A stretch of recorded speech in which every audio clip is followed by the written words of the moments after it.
Hi everyone, welcome to Home Cooking with Foodland. And as you can see, we are live here at Ka Makana Ali Foodland Farms. It just opened today at 10 a.m. It's been a great opening. And we're gonna make our way over to the cooking class. But I thought I'd just do a quick walk as we make our way over to show you the store if you've not been here yet. So as you walk in the entrance, you'll see we have our new restaurant, Mahi Ai Table. It's our farm to table restaurant. You can take a peek inside. Give us a wave. And then we have, of course, our fabulous poke counter, and we're using fresh ahi here, all fresh ahi. Here's all of our prepared foods. We're doing bowls and burritos and sandwiches in there. And as we make our way through the store here, you can see all of the new interior design that we have, and you can see a lot of the different types of products we have, a lot of natural, a lot of organic. We have a great wine and spirit section here. Behind us, we have the butcher team and the seafood department. All along here, more and more natural, organic, great craft beers that way. And then as we make our way through to the class here, we've got high stakes, and you can see the group here. Everyone, can I get a wave out here? Everyone say hi to the camera. And then some of the meats that we're doing here. Coming around here. Oh, by the way, this is we do a really cool, it's sort of like elote. It's like our version of Mexican street corn. And then we'll make our way to class. We'll go right in here. Alrighty, sorry. All right, here we are. We're so excited to have everyone here. Definitely looking forward to class today. We're gonna be making two dishes. We're gonna do beef broccoli, and we're gonna make pork hash patties. And so why don't we go ahead and we'll get started. I'll start with the beef broccoli. So the first thing we're gonna do is prep the beef. And what I'm using here is a piece of chuck. This is a premium choice certified Angus beef that we're using. And I like chuck because it's a very affordable piece of beef, and it has a lot of flavor, and it's also tender. It tends to be very tender. Okay, so the first thing we're gonna do is we're gonna prep the beef into strips.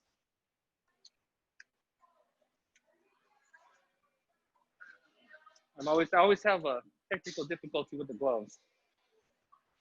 So we'll get these put on. And then we'll go ahead and start prepping. Okay, so one of the things I wanna show you here is these are the seams. The natural seams, and I want just the beef pieces, so I'm going to work around it here, because those connection pieces, where it connects, those tend to be where you have tough areas. Okay, so there's one piece right here, and this piece here I want to get out here. I'm just following the natural line, the natural seams of the muscle. We'll cut this piece out here. And these pieces are gonna go away. And these are the pieces I'm gonna work with. Now I'm just gonna cut strips. Cut that piece off right there.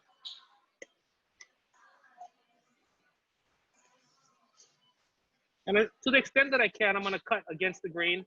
The muscle here was cut straight down against the grain, but what you can do is kind of work at a bias. So I'm kind of cutting at an angle, because that will help keeping the sauteed pieces of beef tender.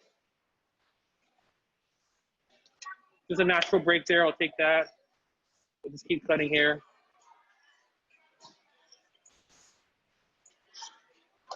I'm gonna go ahead and put it into a mixing bowl.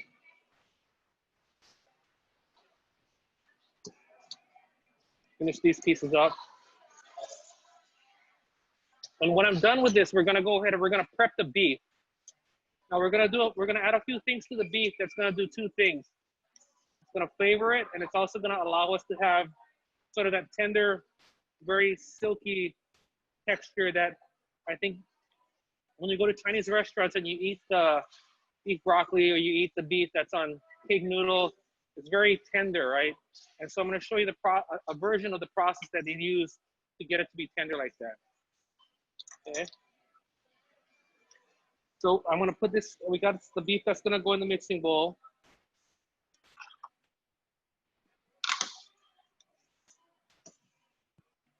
And what I'm gonna do here is we're gonna put a little bit of I'm gonna take a little bit of cornstarch and I'm gonna sprinkle it on the top. I'm gonna take a very tiny, tiny, tiny pinch of, this is baking soda, and we're gonna put it on top of the beef here. And then a little bit of, what I'm gonna do is actually kind of like stir it around here to kind of like start to get it coated. And then we're gonna put some shoyu and a little bit of, in this case I have soju, but the shoyu goes on top. This is gonna be, it's gonna season it and flavor it.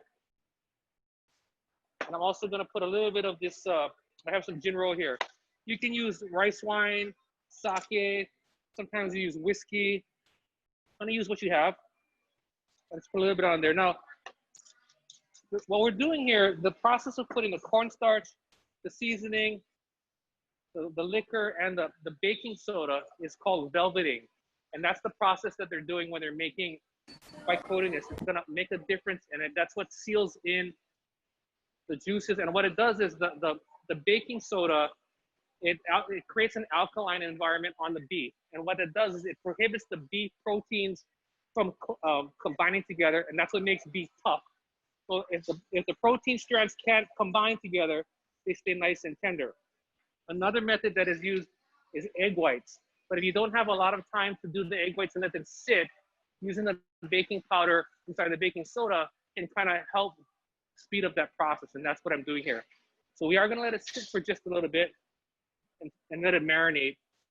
And then we'll start working with the broccoli here. So I have some broccoli crowns, and we're just gonna quickly go ahead and prep those. Can you tell us how much cornstarch you put in? Because the recipe says divided. Yeah, so basically you take the cornstarch that's in the recipe and use half of it for the beef, and you would use the other half for making the slurry to make the sauce. Okay, so we have our broccoli crowns here, and you know, it's up to you, personal preference, but you know, one thing you can do is just go ahead and cut them down here and break the pieces off. Some people like just a few crowns, right? And then what you can do after you've broken your crowns up and into little pieces, you can take this and you can peel it, and you can, like if I was gonna peel it, you kind of get all that stuff off here. Try to get the thick outer pieces off. And then you can slice it down here into strips. So you use everything, okay? I'll go ahead and one more time here.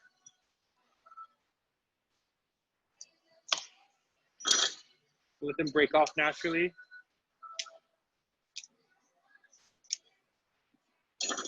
Trim it up a little bit more. Trim these up. And here's our broccoli, okay? So I'm gonna put this on the side. And then we'll go ahead and start to prepare the pork hash.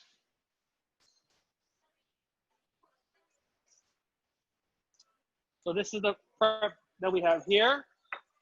That's ready to go.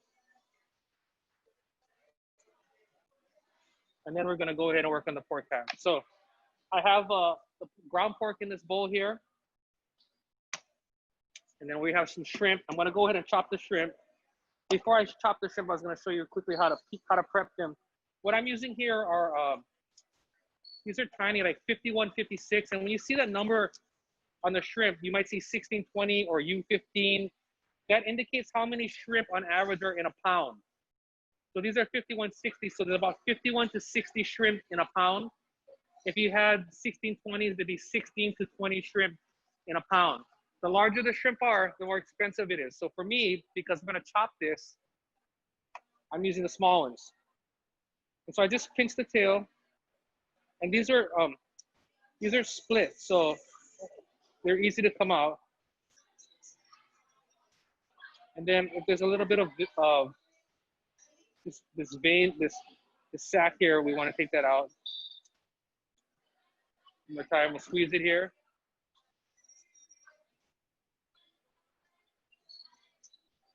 Make sure there's nothing there, and that's what we have to work with, okay? So we're just gonna go ahead and chop this. Now, one of the things you can use, I like to use a fresh shrimp. Is that to clean that up a little bit. Fresh shrimp is gonna be a good for flavor, and it's gonna act as a binder. So you're gonna have a good binding from the shrimp in the mix, plus the binding from the pork. You can also add dried shrimp to this. Chopped dried shrimp would also add a lot of flavor to this. And one thing is, if you're allergic to seafood, you could also make this and just eliminate the shrimp. If you want to make something that's very decadent, you could use scallops and chop those up too. That would be really nice. And by the way, you know, I think it was last week someone was asking me what I thought about European chef knives. And so today I'm using, this is actually a Wusthof.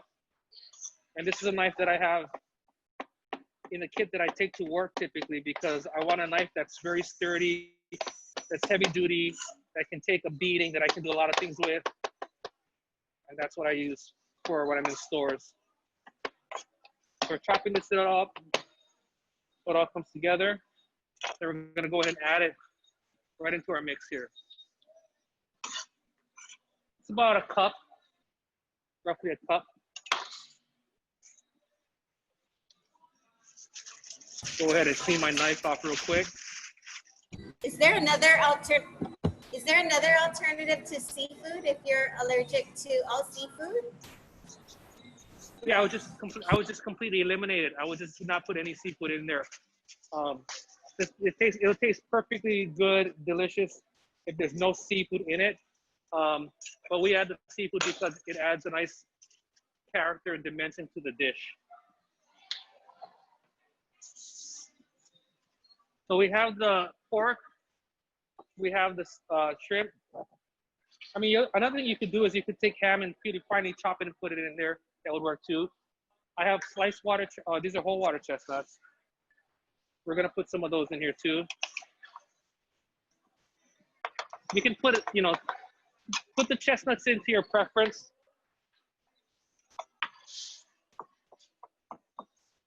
Usually, you know, if I had them, I would start with the sliced ones and it's here like one step ahead.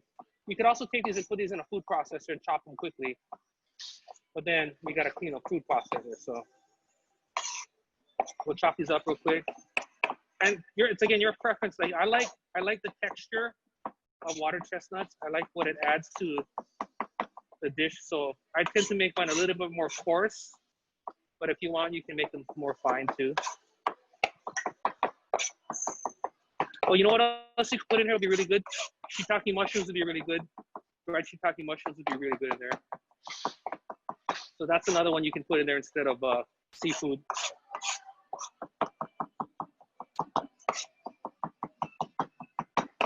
Okay, so this is gonna go in now.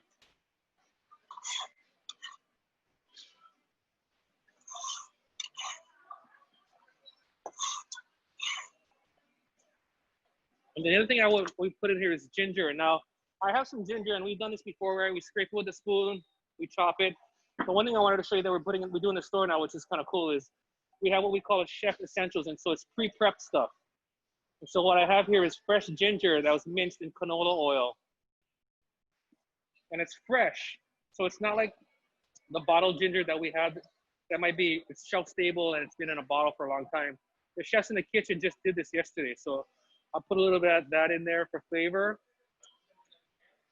I want to put a little bit of shoyu. We'll put a little bit of oyster sauce.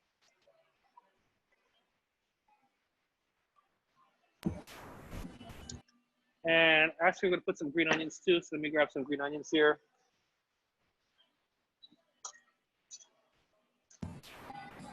Keoni, would you add salted turnip or chin choy? That would be good too. If you have that you could definitely use it.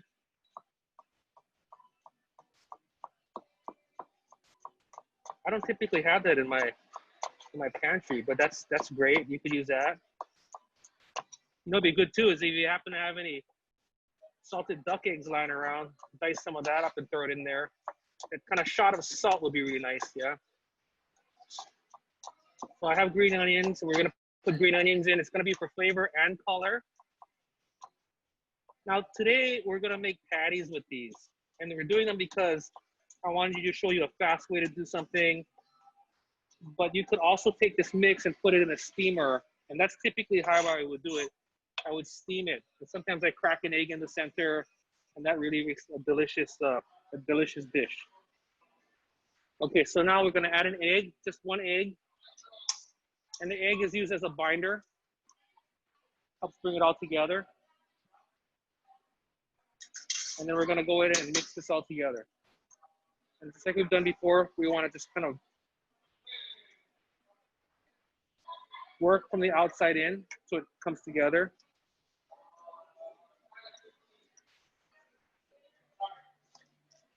And you want to mix this till it's all smooth and evenly incorporated. And I'm also, what I'm doing is I'm pushing down on this mix, right? I really want to kind of work it because what I'm trying to do is get the myosin, which is the protein in the beef, or the pork, to come out. And what it does is it starts to get sticky. And what it does is when it's getting sticky, it helps bind all of this together. So that's why I'm stirring it and I'm pushing it down all at the same time. The shrimp is also getting kind of really well incorporated into this mix here.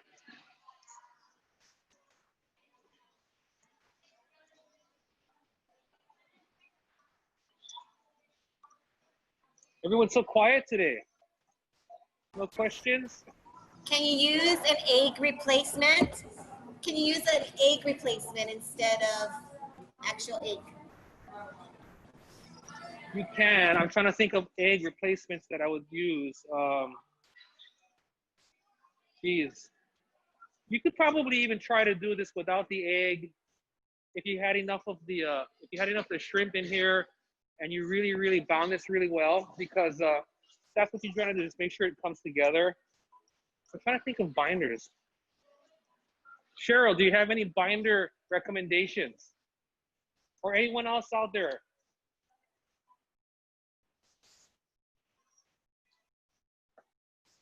But you see how it's coming together? It's getting nice and sticky, right? It's tacky. That's what you're looking for. Now, if I was gonna do the steamer version, right, I would get a nice bowl, then I would put it in the bowl, and I would shape it in the bowl, and then I would actually shape it to follow the contour of that bowl, so that it'd be even, and then I would steam it. In the center of the bowl here, what you would get is you would get a little bit of protein settling in here. It would look very soft and gelatinous. You want to take a shot in here real quick. It would be soft and gelatinous. And so then what you would do is just kind of scoop that out afterwards. Now I'm going to heat the pans up. We'll start with these. We'll get some of these cooked off. And then we can work on the beef broccoli. A lot of viewers are asking if you can use cornstarch as a binder.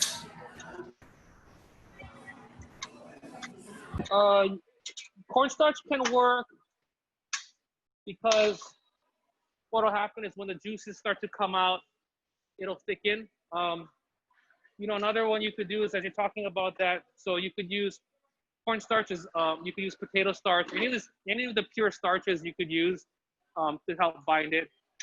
That's a good idea. What about tofu? See, some people use tofu. I have a hard time with that because to me tofu it's not gonna coagulate anymore once you work with it. So I don't know if it's a binder per se, versus in my head like something I use it to lighten up, or I'd add it to a mix so that I can give it more body. But in my experience, I haven't had it actually hold something together. Like an egg would do when the protein starts to coagulate. You want something that's gonna coagulate, or something that's gonna swell and absorb everything and pull it together. So what about flour? Cornstarch and flour together. The thing about cornstarch, the thing about flour, it's not a pure starch. So you could use it like you would do it raw, but sometimes it leaves a flavor if you don't cook it all the way out. So you could use it. Another thing that I've started to use a little bit, which I was turned on to by a chef named David Chang, who's the chef of Momofuku. He likes to do a lot of things that we used to like not. They teach us. They'll tell us not to do when we started cooking, but he's sort of a renegade and it works. Is using wondra, and so wondra is flour, but they've stripped out all of the proteins and things out of it. They've modified it so that it thickens very well and it thickens evenly. So that's something you can experiment with. What about tapioca starch? That's a pure starch. That would work. Look at that. You guys are all awesome. Okay, we're gonna put little patty in here, and we're gonna just let it fry nicely. I'm making just random shapes. Now this also you could use to make, if you wanted to make like little pork casserole in the wonton wrappers. You could also use this mix to make crispy gaoji. So it's very versatile. You also wanted to, you could put some cilantro in there. Now, if you can hear the pan, you hear how it's just gently cooking. I don't want it to be very aggressively cooking. I want to brown it nicely. So we're doing that very gently.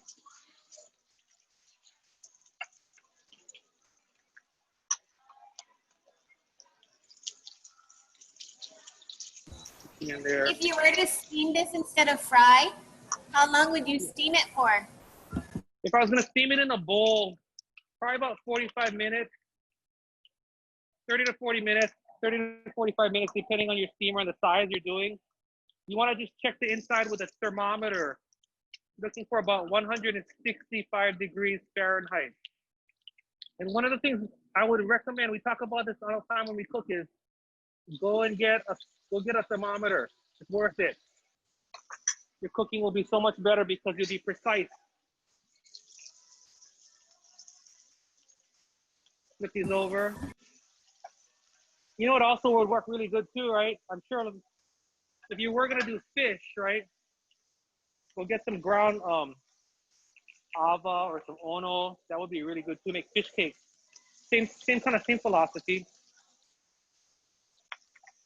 What heat are you, what heat is your pan at right now?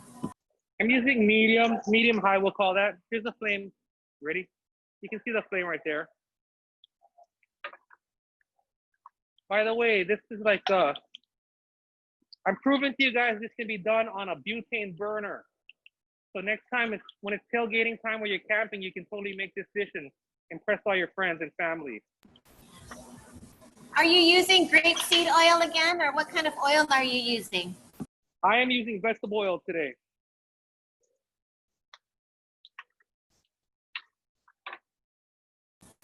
Can you explain why you're choosing Western oil today? Because I gave a list to one of my sous chefs and that's what he pulled for me.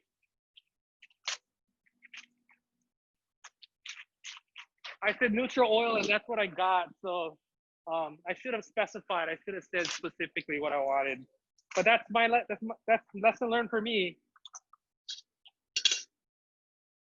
Okay, so what I'm looking for to check if they're done, if I don't have a thermometer, is I'm looking for a certain spring. And you see how that one, it's not, the juices are not quite clear yet. So they're not quite done. I'm looking for them to be nice and firm, okay? I want to get some more cooking, so I'm going to transfer these over. So I'm finished cooking here.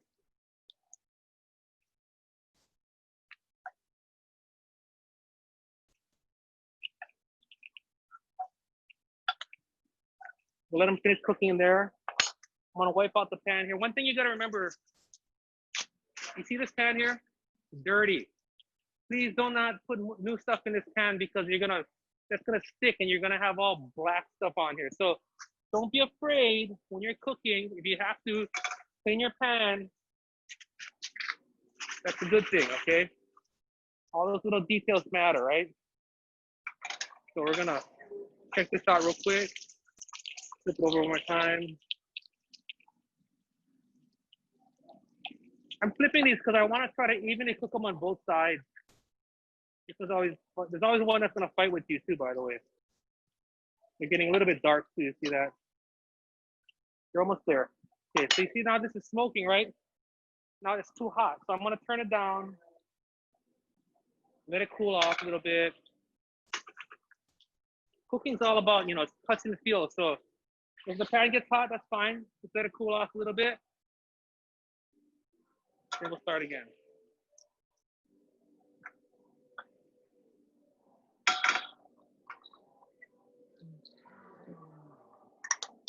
We'll do just a few more.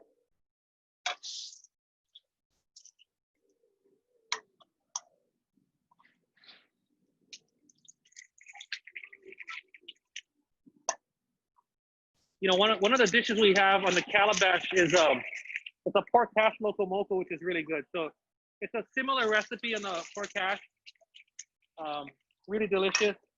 But it's, you know, so it's, we're having fun with they're doing a loco moco, but we're using pork hash instead. Okay, so we're gonna take these and we'll drain them, get all the excess oil off. Keoni, can you explain what calabash is? Yeah, sure. Calabash, is a meal kit program that we have in some stores. We have it here in Ka Makana Ali. We have it in Pro City and Ala Moana. And they're meal kits for two. So you can purchase entrees or side dishes, and they're fun and they're inventive. And basically for, you know, the cost of a plate lunch, you can get a main and a side that's chef created, chef driven, really delicious. So we'll get another one of these in here. Put one more. If someone's pork hash is not browning, what could be the reason for that? How hot is your pan? Is your pan sizzling when you put it in the pan?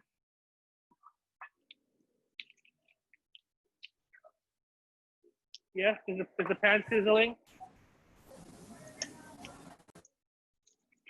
It's possible that the pan is not hot enough. So is it sizzling? No? Yes?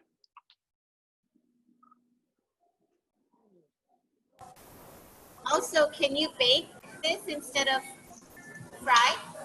You could bake it just like you treat it like a meatloaf, basically, right? Meatloaf is usually ground beef or ground meat mixed together. So you could treat it in the same way, it would work. You could probably grill these too. I've never tried that, but you could treat it the same way. So any word on the one that's not browning? Is it the heat? Does your heat maybe have to be hotter? If it's not sizzling, it's probably not hot enough. But the amount of proteins that's in this and the sugar from the sauces that are in here should easily make it brown, unless you're steaming it in the pan. Does Foodland Kailua have the calabash meal kits by Foodland? The store does not. However, it is available on Foodland TU, our online ordering platform. So if you go on Foodland TU, you can order them and they'll deliver them to the store. So we'll make them at Pro City and deliver them to you at the store. Same thing if you're in Mirilani, Kapolei, Aina Haina, we'll make those and deliver them if you order them on Foodland TU. So we're gonna drain these. This one's a little bit dark. That's the one I made for my sister. She likes papa'a. This one here is for Bodhi. Perfect size for him. And this one is for my wife, Sharon. It's our anniversary. So this is her anniversary pork hash. Okay, so we're gonna let these drain just a little bit. I'm gonna wipe the pan out and then we'll go into the beef broccoli. Okay, let me wipe that out. If you were to bake the pork hash, what temperature would you? If I was gonna bake the pork hash, I would go 350 degrees. I think 350 is a great magic number to use. For the most part, we're gonna use that number 350 as an all-purpose temperature in the oven. And if I was gonna bake it, I might also put like a little glaze of oyster sauce on the top so that as it bakes, it creates a nice glaze on the top. And we have really nice color when it's done. So we're gonna get ready to plate these real quick, and then we'll move on to the beef broccoli. Keep in mind, I'm showing you two dishes, but you could just, you could just do one. This would be a good one for a poo-poo party. Okay, so we'll go ahead and plate these real quick. We're gonna shingle them.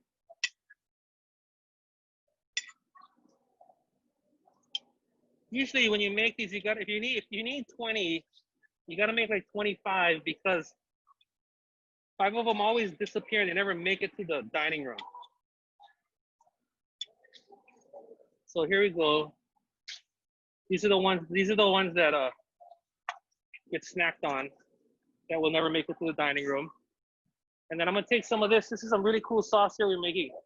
We're calling it ginger scallion pesto, but basically what it is, it's a ginger chicken sauce. So like you can come to the store here, get a huli chicken, get some of this stuff, and just eat it on rice or eat it on your chicken. But I'm gonna take this and put a little bit on top of the on my pork hash here. And you can smell the ginger and the green onions. What we do is we chop it all up and we get oil that's screaming hot. And then we pour it right on top, kind of like you remember the ahi we did last week? I do the same thing, and it just gets all the natural flavor and the essential oils to come out and really flavors it. Put a little bit of this, a little bit on here. And then this is ready to go. So we have one done. Can we see what that Chef Essentials ginger scallion sauce looks like again? Yes, so we know what to buy. And can you see what that Chef Essentials line is all about? Yeah, so basically what we did was in this store, when we designed the store, we're always looking for things that can make cooking easier for you, make you the chef expert at home. And really, we thought about what are all the things that a chef would want to have in their kitchen ready to go. And so, you'll see here we've got stocks, we've got bone broth, we've got amazing gravy here, a tomato sauce, Alfredo sauce, all kinds of cool dressings and marinades. And really, all of these things are made for you so that you can do the cooking, not having to do a lot of the prep work, but come out with an amazing product. Like on the far right-hand side, there's a garlic herb marinade, and that's really delicious for marinating vegetables or even chicken or fish that you're gonna grill. But all that stuff is really, really, it's delicious and it's easy to use. So that's what we just launched in a store here, and it's really convenient. Are you going to have that at other Foodland stores as well? We are looking at that possibility. So far, the response has been really good here. If the response is great, we'll look at putting them in more stores. Maybe we'll start with Ala Moana. So for the beef broccoli, one of the things I wanted to make is, it's basically the sauce, right? And there are a lot of articles and people trying to figure out how to make the Chinese restaurant sauce. And a lot of people, when you stir fry at home, right, you're gonna make a stir fry, and you just throw oyster sauce or shoyu. But what you typically end up with is something that tastes very kind of salty, sweet, and just like oyster sauce. So I'm gonna show you from the research that I've done, how you kind of get the Chinese restaurant style sauce. First of all, my understanding is they have a big pot, and as they cook things, they keep adding whatever liquids that they blanch and cook with into this pot, and it keeps reducing and keeps blending and reducing. So it's very flavorful. What I'm gonna use is stock. So I have some of the chicken stock that we made. You know what? I went backwards. I'm gonna put some cornstarch first. And one of the reasons I'm gonna start with the cornstarch is you can put wet into the dry, but if you put remember this is the other half, right? So the first half went into the beef. This is the other half of the cornstarch. Then I'm gonna add my stock to this. And then we're gonna stir. And we're gonna create slurry, right? Now, one of the questions that you may ask is, can I use flour? And I would say no, because flour needs to be cooked out. Where cornstarch, once it comes to a boil, will thicken and it will not have a flavor. Now, it's a little thin, so I'm gonna try to put a little bit more in, but I gotta be careful because I don't want it to clump. So I'm gonna try to spread it around and really be careful about it so that it does not clump.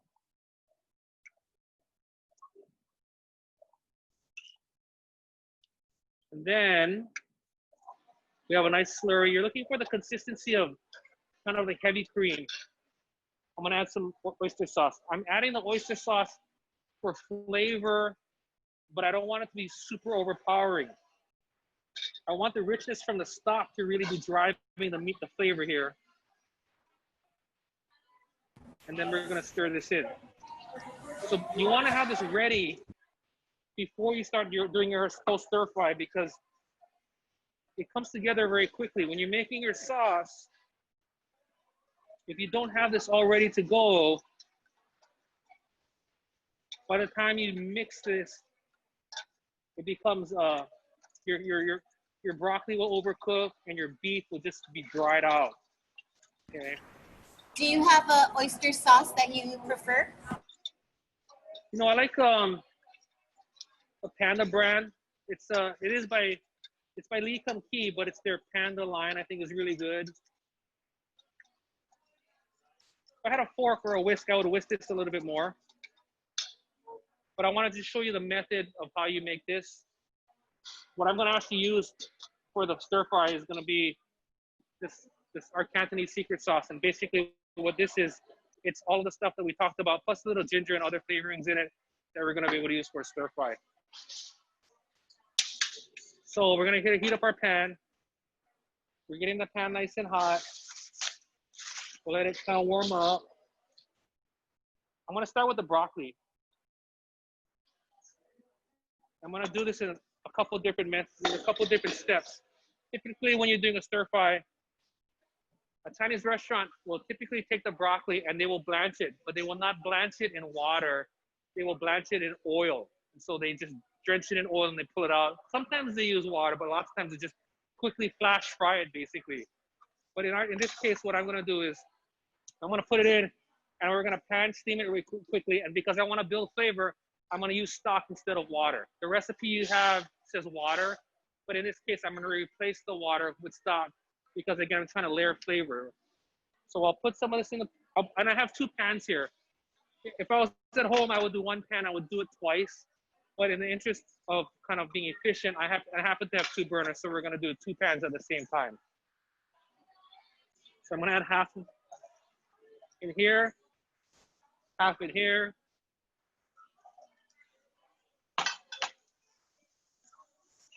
And then I'm just going to add some stock.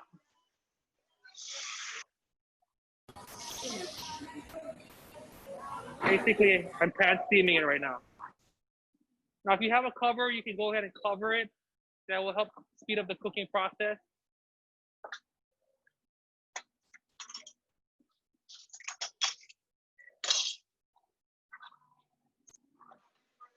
We'll just let it do its thing right now.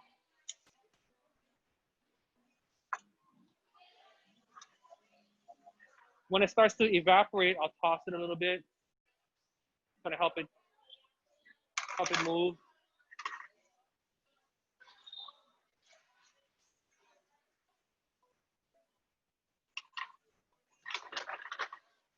We'll just let it cook down. Now, this is one of those judgment things, right? If you like your vegetables very crisp, you can pull them out sooner. If you like them very, more tender, you can cook them a little bit longer.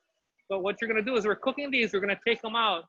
Then we're gonna take the beef and stir fry the beef, add the broccoli back, hit it with the sauce, toss it, and then you're good to go.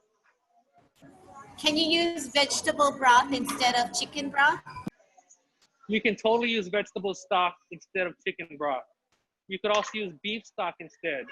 I use chicken stock because for me, chicken is a great meaty flavor, but it's neutral. And so when I cook a lot, I use that as my go-to. Beef has a very strong flavor. I don't have vegetable stock, but I also like chicken stock because it has collagen in it and has mouthfeel, where vegetables have flavor, but it doesn't always have that mouthfeel. So you can see that it's coming together, right? And I just put a very thin layer of stock in there because what I'm trying to do is time this so that when the pan is dry, the vegetables are just the way I want it to be, okay? And see, this is pretty much dry. I'm gonna put it back where I started here. This is very close. I'm gonna wipe out my pan again.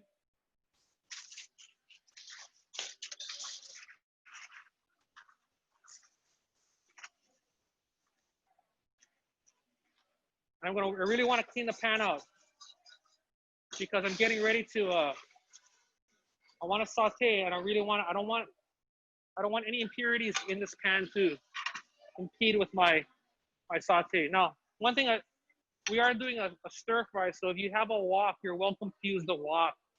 But I'm not using a wok here because not everyone has one, and I want to show you how to get great results with tools that I think the average person may have at home. So we'll go ahead and dry this out really nicely.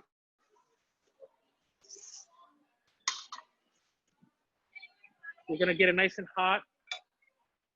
We'll put a little bit of the our vegetable oil in the pan.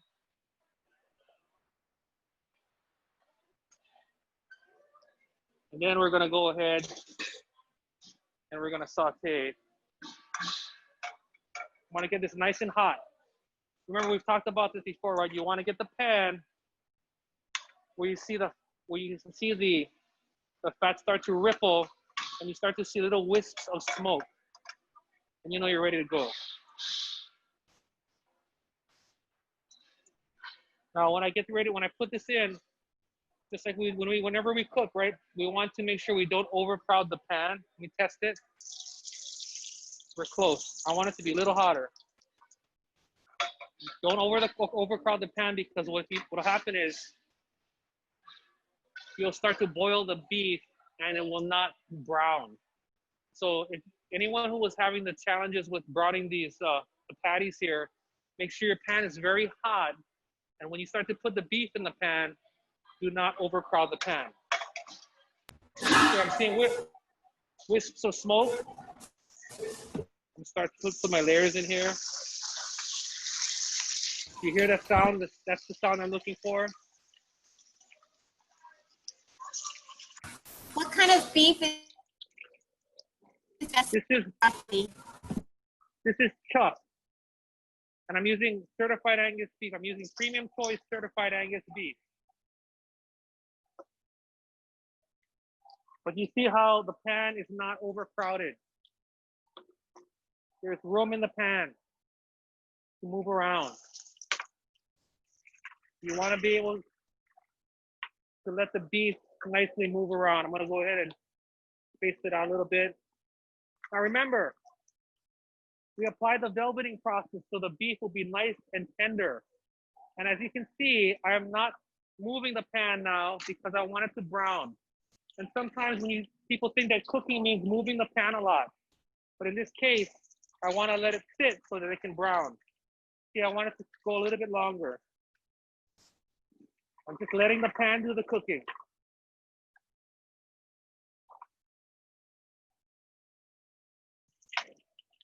Let's take a look here, see how it looks. See, now we're getting some nice color there. I'm gonna go and toss it real quick. Quick toss, toss, toss, toss, toss. See, now you're seeing all that nice color, right? Did you season the beef? I did not season the beef because I put the shoyu in there. The shoyu and the soju is the seasoning. The other reason I did not season the beef is because I'm getting ready to put the Cantonese sauce in there. That has plenty seasoning on it too. I don't want it to overpower.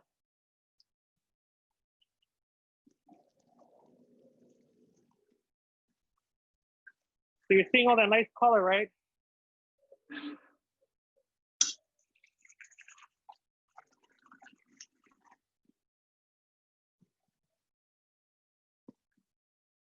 Okay.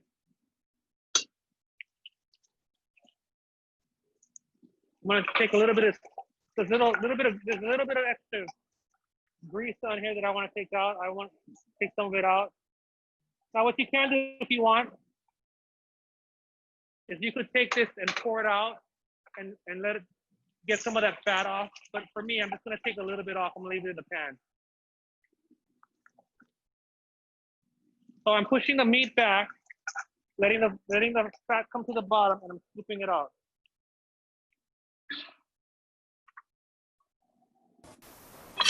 Okay, now we're gonna add back our vegetables. I'm gonna split them up.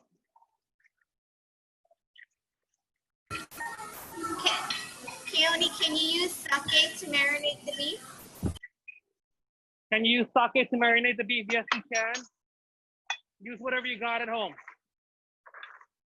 Okay, so Cantonese secret sauce or your blend. Look at this. You see how it's settled a little bit? You're gonna use when you're at home, stir it back up so that it's all incorporated again. Then take your sauce, pour it inside. Can you use other vegetables instead of broccoli? You can, but then it wouldn't be beef broccoli. You can add carrots, you can add onions, you know, you can do eggplant, but you see what's happening now? It's nice and coating, it's reducing, it's glazing. The sauce is looking shiny, coming together nicely. All the flavors are marrying. And you see how, a lot of people, if you've done it at home with just oyster sauce and shoyu, it looks really dark, right? You see how this looks like brown, like almost like gravy, but it's not really, really screaming dark. That's what you're looking for. And it's kind of reducing and glazing really nicely. And that's it. So now you take it, pour it on a plate here. We'll take this one here, pour it on the plate. You can, if you wanted to, you can add some sesame seeds. I know the recipes that you'll see that have like the carrots in there or bell peppers. You can add to that. You can punch it up. You can do, you know, you can get mustard cabbage and do something with that. That'd be really fun. I mean, you can mix it in and out, but I think this looks really delicious. Nice and steaming. You look amazing on the plate. We're kind of getting ready to wrap up here. Are there any other last questions? But I think that looks really delicious. Again, we're at Ka Makana Ali Foodland Farms, and you know, we're having a great day here at the grand opening. If you guys are gonna come out, please make a reservation. Foodland.com/open table. Come check out our chef essentials, poke department. We've got the fresh ahi poke. Meat department's making fresh burgers and they're making sausage from scratch. We've got all kinds of really cool food venues. We've got our restaurant mahi-ai table. It's just a lot of fun. We're looking forward to having you out here. So are there any other last minute questions? Can you tell us what's in the Cantonese sauce?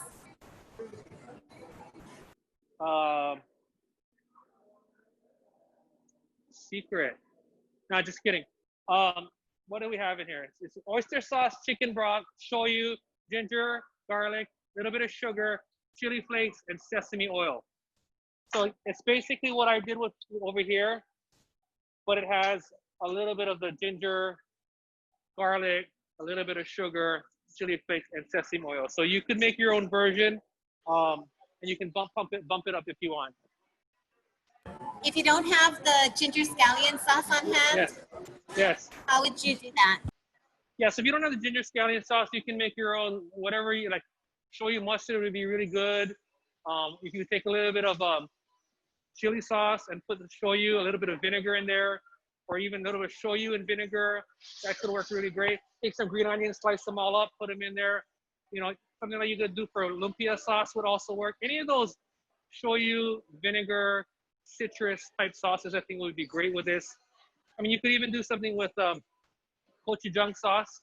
Like take some gochujang paste, put some shoyu in there, mix it all up.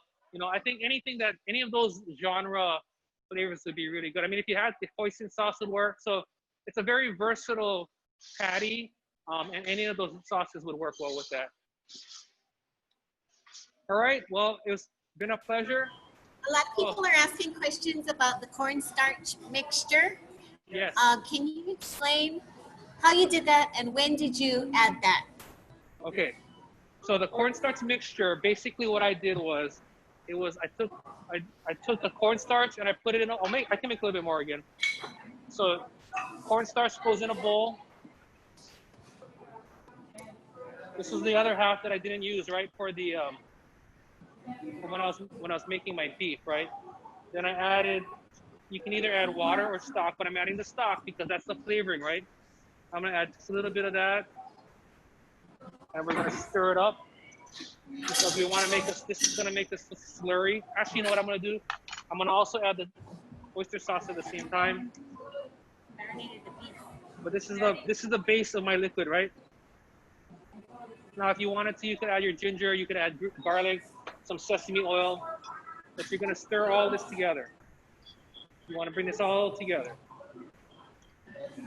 If you had a whisk, that's even better. I didn't bring a whisk, but if you had a whisk, it would incorporate much more evenly.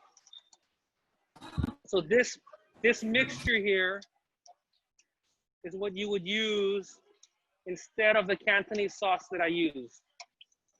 So this mixture here would be used after I had my cooked broccoli, I stir-fried my beef, I add the broccoli back in, I have the beef and the broccoli together, I drizzle it with this sauce and I toss it and I stir it, and the cornstarch mixture will thicken, just like I use this product here. So I wanted to make sure you knew how to use this if you don't have the Cantonese sauce at home.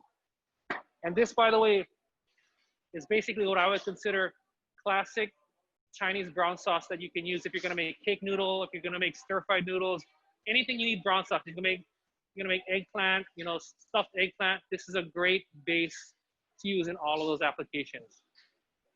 Any other questions?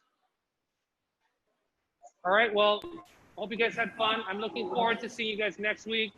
We're still trying to figure out what the dishes are gonna be, but as soon as I figure that out, we'll send them out to you. And I'm looking forward to seeing you next week, 5 o'clock. We'll be back at home, so we'll be having a lot of fun then. And we'll see you folks later. Bye now.